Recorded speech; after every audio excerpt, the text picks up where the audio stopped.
It was hag night. The wedding guests, reluctant to part as stags and hens, gathered instead at the Albatross, the village's only pub. They came in laughing, throwing the door wide open and letting in a smell of late summer, of warm earth and dying grass. At the heart of the group were the engaged couple, Sam Unthank and Chloe Day, whose happiness that evening had a glow like candlelight. Drinkers smiled on them from afar, and the waitress brought them complimentary cheese and olives. Tonight's singer sat near the fireplace, a half-full glass at his elbow, his head bent over his guitar as if confiding something important.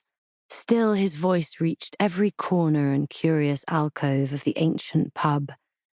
It was an old song. The Albatross made a speciality of old music. A story of long exile, lucky meeting, lovers reunited. Most of the drinkers knew the tune well enough to hum along, chiming in for the chorus. Elizabeth Daunt, the village librarian, joined in without looking up from her book or setting down her gin and tonic. Even John Pauncefort, the pub landlord, usually too shy to take part, sang a note or two in a voice of surprising beauty.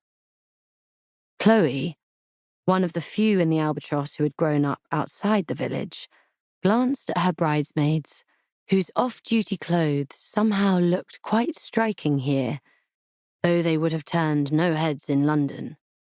Her expression said, "What did I tell you?" She had promised they would find the village like this. There were so many quaint, lovely moments waiting to surprise a visitor. It was like tripping backwards in time. Brian last joined them so adroitly that nobody noticed him setting his half-pint and packet of salt and vinegar crisps down on the table. As the song ended, he turned to Chloe, who was radiant, ready to be fated, a bride already, though the wedding was a week away, and said, "You're getting married this Saturday, I hear." "That's right. At Small Angels." Baffled, amused, Chloe hesitated, so Brian graciously enlightened her. "I mean that place up by the woods. Sir Michael and All Angels. Big name for a little church. People mostly just call it Small Angels." "That's quite pretty," Chloe said. "If I'd known, I'd have put it on the invitations."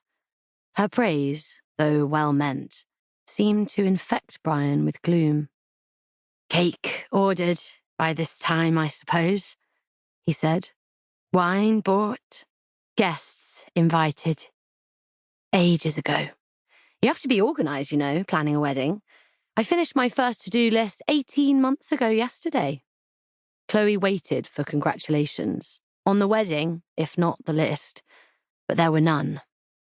Brian took a sip of beer and ate 3 crisps, all ominousness, all grim thought. The laughter of a minute ago smoked out and vanished.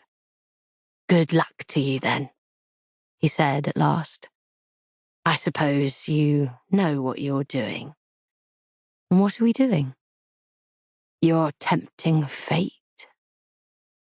Don't you know the story of Small Angels?" "No." Chloe glanced at Sam. A local, unlike herself. Nobody said a word.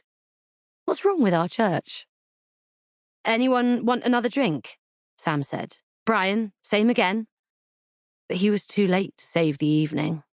There was no distracting Brian when he had a tale to tell.